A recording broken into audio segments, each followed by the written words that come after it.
मित्रों नमस्कार, आपका बहुत बहुत स्वागत है।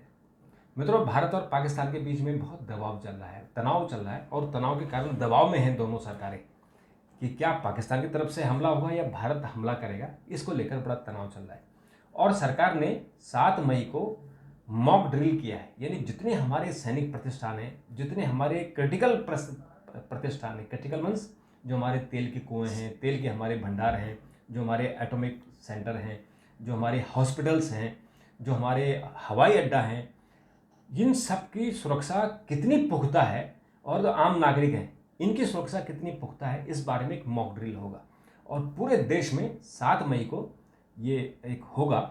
लेकिन लोग अब ऐसा अनुमान लगा रहे हैं कि ये मॉक ड्रिल तो होगा पब्लिक के लिए, लेकिन जो हमारी सेना है शायद ये जो पहलगाम पर हमला हुआ है उसका जवाब देने के लिए तैयार हो गया। और इसलिए ये कहा जा रहा है कि अपनी तैयारियां रखें, आम नागरिक अपनी तैयारियां रखें, अपने घर में राशन ठीक से रख लें, जो जरूरी कागजात हैं, कुछ कैश है, पैसे हैं, अपने पास रखें, क्योंकि परिस्थितियाँ क्या हो सकती हैं, कितना दिन ये खींच सकता है। जैसे यूक्रेन में हमने देखा कितना लंबा युद्ध खींचा है।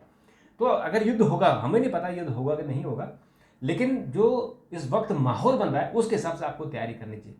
तो इस बारे में हम अपने विशेषज्ञ डॉक्टर प्रतीक मिश्र से बात करते हैं। डॉक्टर साहब, आपका बहुत स्वागत है।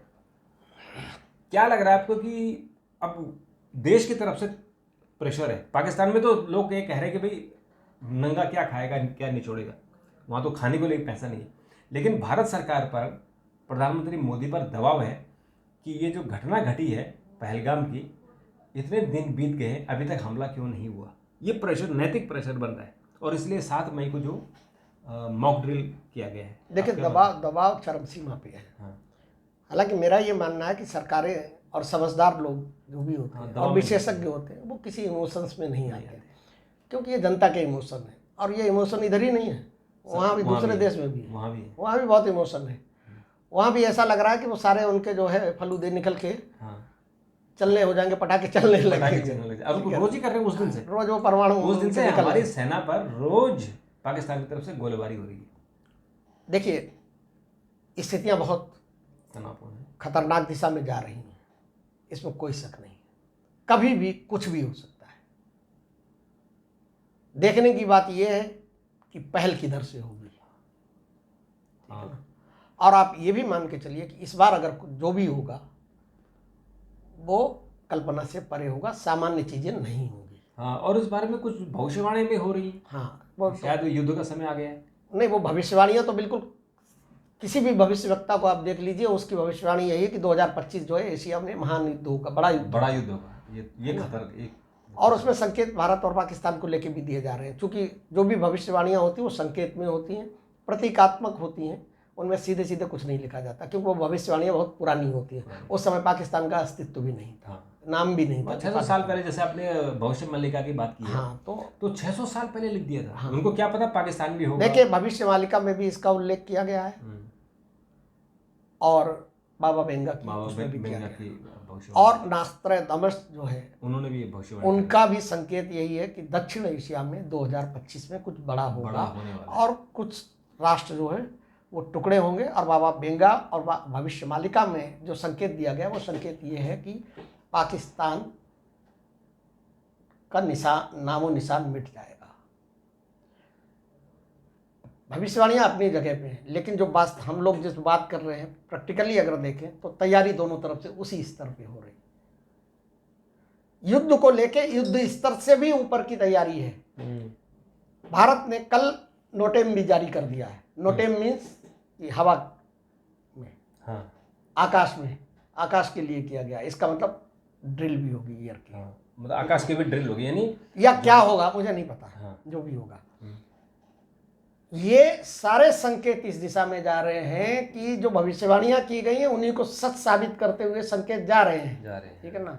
इन भविष्यवाणियों में ही पहलगाम को लेकर भी बात हुई थी कि इस तरीके की घटना होगी, धर्म के नाम पे और मजहब के नाम पे इस तरीके की चीज होगी जो आग का शोला बनेगा और वो आग के शोले में जो है भारत के पड़ोसी देश का नामो निशान मिट जाएगा।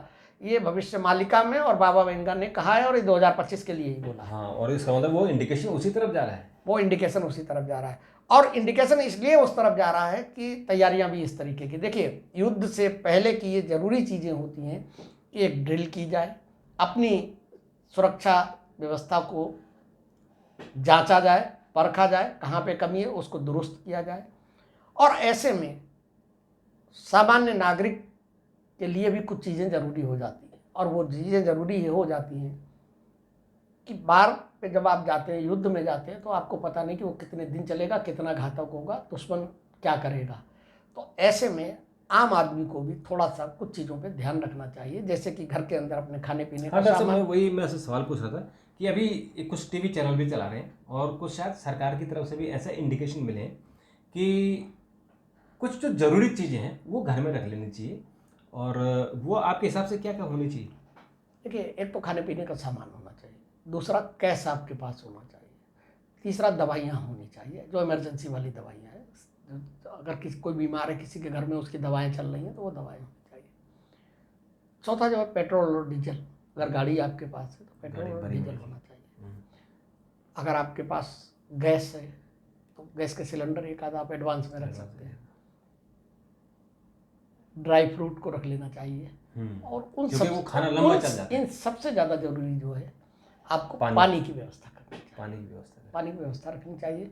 और चूंकि जब युद्ध होता है तो उस समय ब्लैकआउट होता है। हाँ, तो फिर और क्या होता है कि दुश्मन की सेनाएं जो है आपके पावर स्टेशन पर और इस तरीके की जो आपकी ऊर्जा की चीज़ें हैं उन पर भी निशाना साधती हैं, अटैक करती हैं। तो आपको अपने घर में इमरजेंसी के लिए टॉर्च है, लैंप है, जो इमरजेंसी लैंप होते हैं आजकल बहुत से बैटरी वाले लैंप आ रहे हैं, तो या इस तरीके की चीज़ें। आपको पैनिक में नहीं आने की जरूरत है, पैनिक में नहीं आना, समझदारी पे रहना है। हमारा देश बहुत बड़ा है, बहुत शक्तिशाली है, लेकिन जो अगला है वो थोड़ा सा, सुनिए, आपको किसी भी अफवाह पे नहीं जाना है, ठीक है ना। पैनिक इसलिए नहीं करना कि लोग अफवाह फैलाने की भी कोशिश करते हैं, अफवाह पे नहीं जाना है। सरकार की जो गाइडलाइन है उनका पालन कीजिए, और रेडियो जरूर सुनिए, और ऐसी स्थिति में बहुत से उपाय किए जाते हैं, व्हाट्सएप ग्रुप बन जाते हैं, सारी चीज़ें बन जाती हैं। जिला प्रशासन अपने स्तर से चीज़ें करता है, शहर प्रशासन अपने स्तर पे करता है, स्वयंसेवी संस्थाएं वो करती हैं, वो बड़ी दूर की, लेकिन तैयारी उसी तरीके की चल रही है। और ये मान कर चलिए कि देर सवेर ये होना ही है। हाँ, क्योंकि असल में अभी 75 साल हो गए अभी हमारे देश को आजाद। क्योंकि देखिए, संयम की एक सीमा होती है, चोरी और सीना जरूरी हो रही है। एक तो आपने हमला किया, और उसके बाद लगातार आप उकसावे की कार्यवाही कर रहे हैं। और आज उन्होंने अपनी संसद के अंदर एक प्रस्ताव पारित कर दिया कि साहब अगर जल समझौता रोका गया तो हम अटैक करेंगे, परमाणु बम का अटैक करेंगे। ये सारी चीजें, और आप जो है चोरी भी कर रहे हैं, सेना चोरी भी कर रहे हैं, आप बॉर्डर पे गोलाबारी भी कर रहे हैं, और रोज डेली रात को पाकिस्तान की तरफ से गोलाबारी होती है और हमारी सेना उनको मुंह तोड़ जवाब देती है। और देखिए, मैं बताऊं आपको कैसे भड़काऊ कार्रवाई हो रही है। आम जनता इन चीज़ों को समझ नहीं पाती। उसने एक प्रोपोगंडा वीडियो जारी किया है अभी, और वो वीडियो में जारी क्या किया है कि अरब सागर के अंदर जो है भारत का हवाई जहाज हमारी जासूसी कर रहा था, वो मैंने अपने रडार पे ट्रैक कर लिया, और पता नहीं वो हवाई जहाज भारत का था भी नहीं था, लेकिन उन्होंने उसको दिखा के कि एक रोशनी जा रही है, प्रोपोगंडा वीडियो लग रहा है मुझे। ये सारी चीजें वो होता है युद्ध के टाइम पे, ये उकसावे की कार्रवाई होती है, साइकोलॉजिकल नहीं, उकसावे की कार्रवाई होती है। तो ऐसी स्थिति में देखिए, मेरा अपना ये मानना है कि सब लोगों को बहुत धैर्य से, संयम से काम लेने की जरूरत है। अभी वैसी स्थितियां नहीं है, लेकिन कभी भी कुछ भी हो सकता है। और कारण क्या है, देखिए, दोनों की तरफ से दबाव बहुत ज्यादा है, पब्लिक का दबाव है, ठीक है ना। हमारे यहाँ जो है पब्लिक का दबाव है, पब्लिक के दबाव के अलावा हमारे यहाँ जो वेटरन है, रिटायर्ड जो आर्मी के लोग हैं, उनका भी बहुत दबाव, वो भी कह रहे हैं कि ठोक दो, इस बार अभी ठोक दो, ठीक है। चलो। और मोदी जी की कार्यशैली को जानने वाले लोग भी ये जानते हैं कि मोदी जी कुछ भी कर सकते हैं, हाँ, कुछ भी कर सकते हैं, और ऐसे तो चुप नहीं बैठे। और भाई, हमको भी यही भरोसा है कि मोदी जी के हाथों में देश सुरक्षित है, इस बार आर पार हो जाना चाहिए। मोदी जी के हाथों में देश सुरक्षित है, और देश के दुश्मनों को वो सबक सिखाएंगे, और कम से कम पीओके वापस आना चाहिए। तो मुझे लगता है कि इसका हम लोग इंतजार करना चाहिए, और कल जब 7 मई को ड्रिल होगा तो हमें इसका इंतजार करेंगे। तो डॉक्टर साहब, आपने बात की, आपका बहुत बहुत शुक्रिया। मित्रों, आपका भी बहुत बहुत शुक्रिया। चैनल को आगे बढ़ाइए, सब्सक्राइब कीजिए। हम आपको इस बारे में और भी जानकारी आगे देंगे। कल तक का इंतजार कीजिए। तब तक नमस्कार।